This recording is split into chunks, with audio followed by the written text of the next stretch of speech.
ဒီဗီဒီယိုကတော့ဆယ်ကျော်တဲ့ကလေးတွေမိဘတွေကြားဆက်ဆံရေးအကြောင်းပါဆက်ရှိတဲ့အရွယ်သမီးဖြစ်သူအိုလီဗီယာဟာအထက်တန်းနောက်ဆုံးနှစ်ကိုရောက်နေပါပြီသူ့အဖေကတော့ဒီအရွယ်မှာကလေးတွေရင်ဆိုင်ရတဲ့စိန်ခေါ်မှုတွေကိုနားလည်ချင်ပါတယ်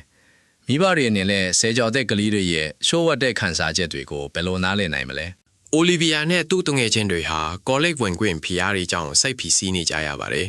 မိဘတွေဆရာတွေနဲ့ပညာရေးစနစ်ကြောင့်ပဲဖြစ်ဖြစ်ကောလိပ်တွေကအပြိုင်ဆိုင်များတော့အဆင့်ကောင်းအောင်စူးစမ်းကြရပါတယ်ဒီဖိအားတွေဟာစိတ်ပိုင်းဆိုင်ရာကျန်းမာရေးကိုထိခိုက်စေပြီးအဆင့်တွေပါကျဆင်းစေနိုင်ပါတယ်မိဘတွေဟာကိုယ့်ရဲ့အတိတ်အရေးကြုံတွေနဲ့သားသမီးတွေအတွက်အနာဂတ်တစ်ခုကိုပုံဖော်ပေးချင်ကြပါတယ်ဒါပေမဲ့အဲ့ဒီမျိုးလင်းချက်တွေကသားသမီးတွေရဲ့စံသားနဲ့မကိုက်ညီတဲ့အခါပြဿနာတွေစကျင်ပါတော့တယ်အဲ့ဒီမှာမိဘနဲ့သားသမီးကြားဆက်သွယ်ရေးတွေပါပြတ်တောက်သွားနိုင်ပါတယ်ခက်ခဲတဲ့စကားဝိုင်းတွေကိုစတင်တဲ့အခါအဖေကတော့ဆွတ်ဆွဲဖလို့ဆိုတာမျိုးမလုပ်ပဲတီတီငင်ငင်နဲ့စတင်တင်တယ်လို့ဆိုပါတယ်တစ်ဖက်လူရဲ့ထင်မြင်ချက်ကိုနားလည်ခြင်းတဲ့စိတ်ရင်းမှန်နဲ့မေးမြန်းတာကပိုအရေးကြီးပါတယ်တချို့မိဘတွေဟာကလေးတွေရဲ့အပြူမှုကိုကိုယ်တိုင်ရဲ့အသွေးနဲ့တိုင်းတာမိတတ်ကြပါတယ်မိဘတွေရဲ့ဗီဇကတော့ပြဿနာတွေကိုဖြေရှင်းပေးချင်တာပါပဲဒါပေမဲ့ဒီလိုအခြေအနေမျိုးမှာဖြေရှင်းပေးခြင်းထက်သားသမီးဘေးနာကနေပံ့ပိုးကူညီပေးတာကပိုအရေးကြီးပါတယ်အဖေတယောက်အနေနဲ့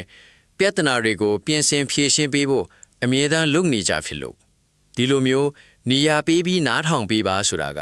လက်တွေ့မှာတော့ခက်ခဲပါတယ်တားသမီးတွေဘက်ကလည်းမိဘတွေကိုကိုယ်ခံစားချက်တွေစိန်ခေါ်မှုတွေအကြောင်းပွင့်လင်းစွာပြောပြဖို့တာဝန်ရှိပါတယ်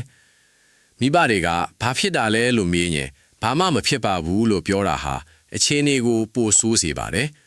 ဒါပေမဲ့တားသမီးတွေကသူတို့ပြောတာကိုမိဘတွေကနားထောင်ပေးမယ်ဆိုတဲ့ယုံကြည်မှုမျိုးလိုအပ်ပါတယ်အချို့သောပြဿနာတွေကိုဘလောက်ပဲပြော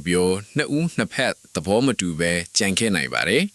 အဲ့ဒီလိုမဖြေရှင်းရသေးတဲ့ပြဿနာတွေရှိနေရင်တောင်မိဘနဲ့သားသမီးကြားကချစ်ချင်းမေတ္တာကပိုပြီးအရေးကြီးပါတယ်သားသမီးကမိဘအပေါ်ချစ်နေသလိုမိဘကလည်းသားသမီးအပေါ်ချစ်နေစေဆိုတာကိုနားလည်ဖို့လိုပါတယ်တခါတရံကလေးတွေဟာဘယ်သူမှကိုယ့်ကိုနားမလည်ဘူးလို့ထင်ပြီးအထီးကျန်ဆန်တတ်ကြတယ်အထီးကျန်ခြင်းကအန်ဒီရဲ့များတဲ့ထောင်လျှောက်တစ်ခုပါသူငယ်ချင်းဖြစ်ဖြစ်မိသားစုဝင်ဖြစ်ဖြစ်တစုံတစ်ယောက်စီကိုရင်ဖွင့်ပြောဆိုဖို့အရေးကြီးပါတယ်ဒါဟာလူတယူရဲ့ဘဝကိုအမှန်တည်းပြောင်းလဲစေနိုင်ပါတယ်အကူကြီးတောက်ခံရမှာရှက်ရွံ့တာဒါမှမဟုတ်ပေချားခံရမှာကိုကြောက်တာကကလေးတွေအတွက်ပုံမှန်ပါပဲဒီအရွယ်ကလေးတွေရဲ့အကြီးမားဆုံးကြောက်ရွံ့မှုကရှက်ရွံ့ခြင်းပါပဲဒါကြောင့်ကိုယ့်ရဲ့ခံစားချက်တွေကိုနားထောင်ပေးနိုင်မယ်လုံခြုံမှုပေးနိုင်မယ်ဆရာမဒါမှမဟုတ်နားလေပေးနိုင်မဲ့သူကိုရှာထွေဖို့လိုအပ်ပါတယ်မိဘနဲ့သားသမီးကြားပုံမကြားမာတဲ့ဆက်ဆံရေးတိဆောက်ဖို့ဆိုရင်မိဘတွေကစာနာနားထောင်ပြီးသားသမီးတွေကလည်းပွင့်လင်းစွာပြောဆိုဖို့ယုံကြည်မှုရှိရပါမယ်